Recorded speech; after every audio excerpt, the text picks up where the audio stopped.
Team Vijay ದಳಪತಿ Vijay ತಮಿಳುನಾಡಿನ ಮುಖ್ಯಮಂತ್ರಿ ಆಗಿ ಪ್ರಮಾಣವಚನ ಸ್ವೀಕಾರ ಮಾಡಿದ್ದಾಗಿದೆ. ಈಗ ಅವರು ಅಧಿಕೃತವಾಗಿ ತಮಿಳುನಾಡು ರಾಜ್ಯದ ಮುಖ್ಯಮಂತ್ರಿ. ಸೊ ತಮಿಳುನಾಡಿನ ರಾಜಕಾರಣದ ಇತಿಹಾಸದಲ್ಲಿ ಹೊಸ ಅಧ್ಯಾಯ ಆರಂಭ ಆಗಿದ್ದಾಗಿದೆ.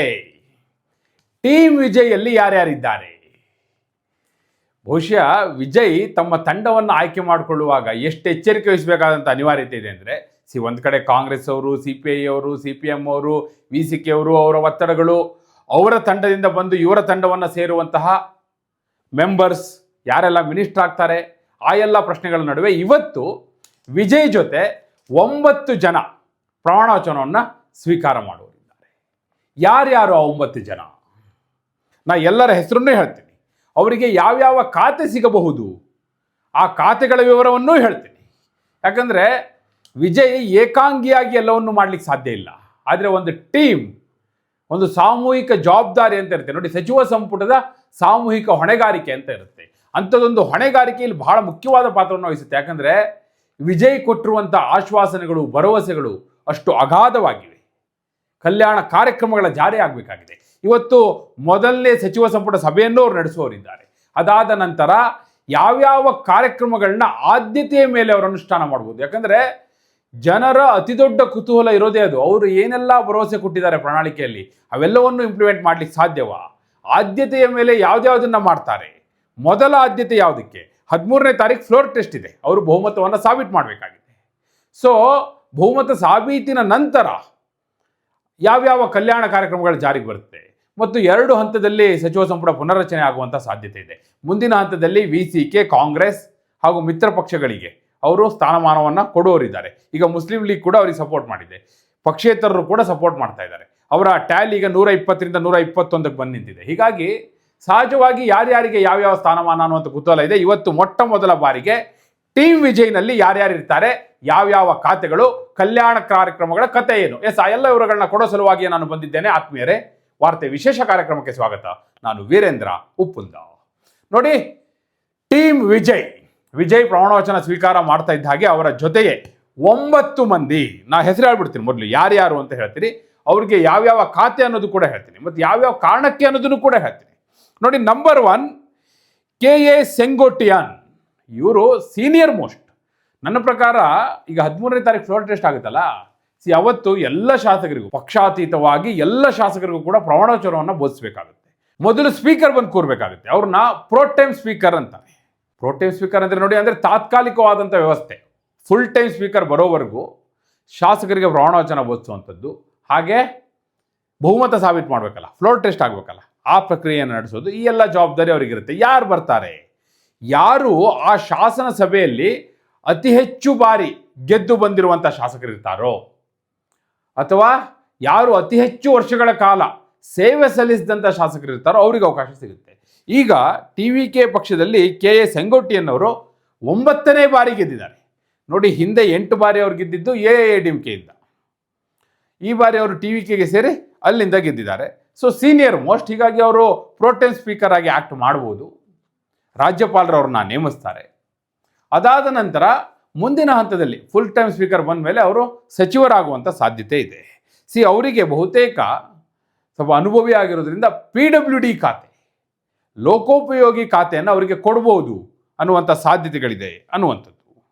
ಇನ್ನು ಗೊತ್ತು ನಿಮಗೆಲ್ಲ, ಬಹಳ ಸುದ್ದಿಯಲ್ಲಿದ್ದಾರೆ ಬುಸ್ಸಿ ಆನಂದ್ ಅವರು.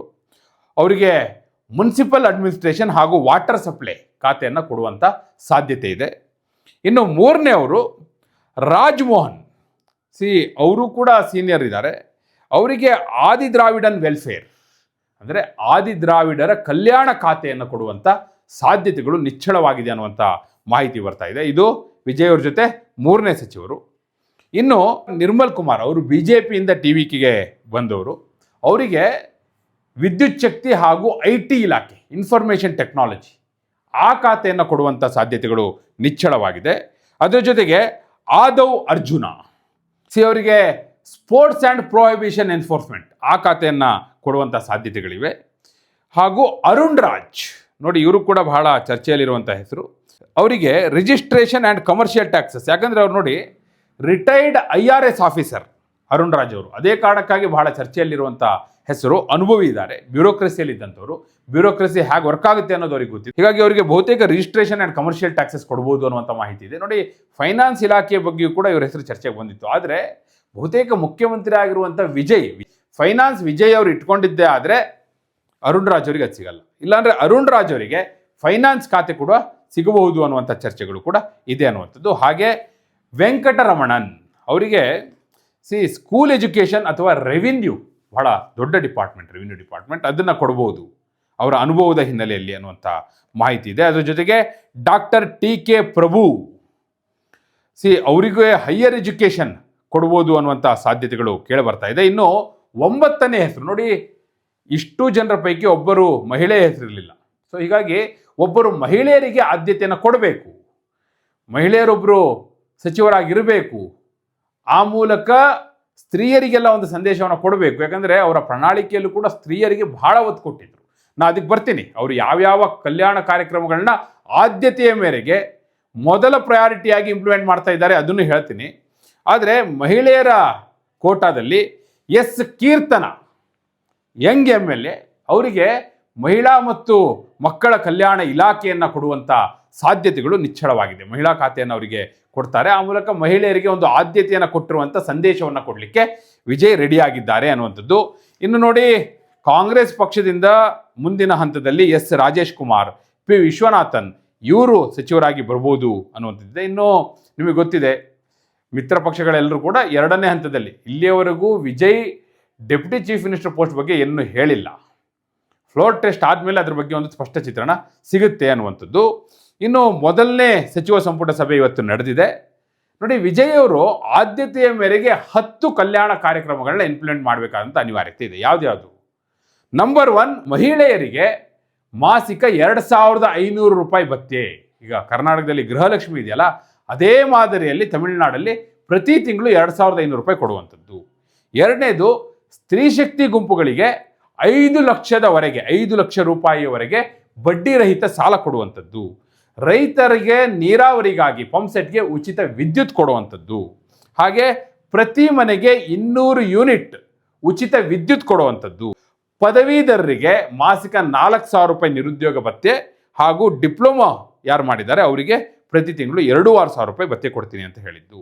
ಹಾಗೆ ಸೆಕೆಂಡ್ PUC ಓದ್ತಾ ಇರುವಂಥ ಹೆಣ್ಣು ಮಕ್ಕಳ ಪೋಷಕರಿಗೆ ಪ್ರತಿ ವರ್ಷ 12,000 ರೂಪಾಯಿ ಕೊಡುವಂಥದ್ದು. ಹಾಗೆ ವರ್ಷಕ್ಕೆ 6 ಸಿಲಿಂಡರ್ ಉಚಿತವಾಗಿ ಕೊಡ್ತೀವಿ ಅಂತ ಹೇಳಿದ್ದು. ಹಾಗೆ ಒಂದು ಮದುವೆ ಆಗುತ್ತೆ ಅಂದರೆ ಮನೆಯಲ್ಲಿ ವಧುವಿಗೆ 8 ಗ್ರಾಂ ಚಿನ್ನ ಹಾಗೂ ಒಂದು ರೇಷ್ಮೆ ಸೀರೆ ಕೊಡುವಂಥದ್ದು. ಇದೆಲ್ಲವನ್ನು ಕೂಡ ಅವ್ರು ಪ್ರಯಾರಿಟಿ ಮೇಲೆ ಮಾಡಬೇಕಾಗುತ್ತೆ. ಮೊದಲ ದಿನವೇ ಬಹುಶಃ ಗೃಹಲಕ್ಷ್ಮಿ ಖಾತೆಯ ರೀತಿ ಪ್ರತಿ ತಿಂಗಳು 2,500 ರೂಪಾಯಿ ಕೊಡುವಂಥದ್ದು, ಇವೆಲ್ಲ ಘೋಷಣೆ ಮಾಡ್ಬೋದು. ರೈತರಿಗೆ ಉಚಿತ ವಿದ್ಯುತ್ ಆಗಿರ್ಬೋದು, ಸ್ತ್ರೀ ಶಕ್ತಿ ಗುಂಪುಗಳಿಗೆ 5 ಲಕ್ಷ ರೂಪಾಯಿವರೆಗೆ ಸಾಲ, ಇವೆಲ್ಲ ಆದ್ಯತೆಯ ಮೇರೆಗೆ ಫಸ್ಟ್ ಪ್ರಯಾರಿಟಿ ಇರುತ್ತೆ. ಬಟ್ ಫ್ಲೋರ್ ಟೆಸ್ಟ್ ಆದಮೇಲೆ ಒಂದೊಂದಾಗಿ ಜಾರಿ ಮಾಡ್ಬೋದು. ಯಾಕಂದರೆ ಏನು ಕಾರಣ ಕೊಡ್ತಾರೆ ಅಂದರೆ, ನಾವು ಲೆಕ್ಕಾಚಾರ ಹಾಕೋಬೇಕು, ಎಷ್ಟು ಸಿಲಿಂಡರ್ಗಳಿವೆ ನಮ್ಮ ಬಳಿ, ಎಷ್ಟು ಸಿಲಿಂಡರ್ ಬರ್ತಾ ಇದೆ ಕೇಂದ್ರದಿಂದ, ನಾವು ಪ್ರತಿ ತಿಂಗಳು ಸಿಲಿಂಡರ್ ಎಷ್ಟು ಕೊಡಬೇಕಾಗುತ್ತೆ, ವರ್ಷಕ್ಕೆ 6 ಸಿಲಿಂಡರ್ ರೀತಿಯಲ್ಲಿ ತಮಿಳುನಾಡಿನಲ್ಲಿ ಎಷ್ಟು ಮನೆಗಳಿವೆ, ಎಷ್ಟು ಸಿಲಿಂಡರ್ ಕೊಡಬೇಕಾಗುತ್ತೆ, ಈ ಲೆಕ್ಕಾಚಾರ ಎಲ್ಲ ಕೊಡಬೇಕಾಗುತ್ತೆ. ಹೀಗಾಗಿ ಸಮಯವನ್ನು ತೆಗೆದುಕೊಳ್ತೇವೆ ಅನ್ನುವಂಥ ಕಾರಣವನ್ನು ಕೊಡ್ತಾರೆ. ಕರ್ನಾಟಕದಲ್ಲೂ ಅದೇ ರೀತಿ ಮಾಡಿದರು, ಎಲ್ಲ ರಾಜ್ಯದಲ್ಲೂ ಅದೇ ರೀತಿಯಲ್ಲಿ ಒಂದು 15 ದಿನ, 1 ತಿಂಗಳ ಟೈಮ್ ತಳ್ಕೊಂಡು ಹೋಗ್ತಾರೆ. ಬಟ್ ಅದಾದಮೇಲೆ ಅವರು ಇದನ್ನು ವಿಳಂಬ ಮಾಡಿದ್ರೆ ಅವರಿಗೆ ಡ್ಯಾಮೇಜ್ ಆಗುವಂಥದ್ದು ಹೆಚ್ಚು. ಆ ದೃಷ್ಟಿಯಿಂದ ನೋಡೋದಾದರೆ ವಿಜಯ್ ಆದ್ಯತೆಯ ಮೇರೆಗೆ ಈ ಕಾರ್ಯಕ್ರಮಗಳನ್ನ ತೆಗೆದುಕೊಳ್ತಾರೆ. ಹಾಗೂ ನಿಮ್ಮ ಪ್ರಕಾರ ವಿಜಯ್ ಸಚಿವ ಸಂಪುಟದಲ್ಲಿ ಉಪಮುಖ್ಯಮಂತ್ರಿ ಖಾತೆಯನ್ನು, ಉಪಮುಖ್ಯಮಂತ್ರಿ ಹುದ್ದೆ ಇರಬೇಕಾ ಬೇಡವಾ? ಹಾಗೆ ಈ ಕಲ್ಯಾಣ ಕಾರ್ಯಕ್ರಮಗಳ ಪೈಕಿ ಆದ್ಯತೆಯ ಮೇರೆಗೆ ಯಾವುದನ್ನು ಇಂಪ್ಲಿಮೆಂಟ್ ಮಾಡಬೇಕು ಅಂತ ನೀವು ಬಯಸ್ತೀರಿ? ನಿಮ್ಮ ಅಭಿಪ್ರಾಯವನ್ನು ಕಮೆಂಟ್ ಮೂಲಕ ತಿಳಿಸಿ. ಹಾಗೆ ನೀವಿನ್ನು ವಾರ್ತೆ ಚಾನಲ್ನ ಸಬ್ಸ್ಕ್ರೈಬ್ ಮಾಡಿಲ್ಲ ಅಂದರೆ ಈಗಲೇ ಸಬ್ಸ್ಕ್ರೈಬ್ ಮಾಡಿ. ಧನ್ಯವಾದ.